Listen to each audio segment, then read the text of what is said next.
Ó, pessoal, aproveita. Acredito que aqui, ó, já começa, tá vendo? Os paredões, né? Daqui pra frente não é permitido mais andar sem capacete, né? Mas por conta do risco de cair as pedras na cabeça, alguma coisa, pedaço de pau. Então é recomendado a gente entrar aqui com capacete. Eu vou filmar para vocês a entrada, né? Do buraco do quadro aqui. Maravilhoso aqui, viu? Olha só. Passa bem debaixo das pedras, né?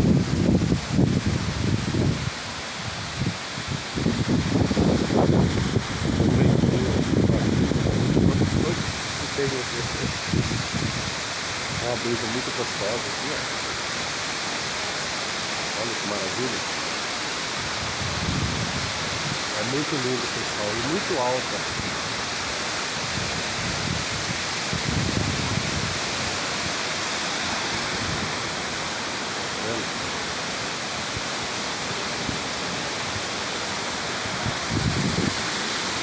Tá filmando para vocês aqui até o final, vocês conhecerem, tá? Quando vier para cá, venha com tempo, porque tem muito lugar bacana, tá, para visitar.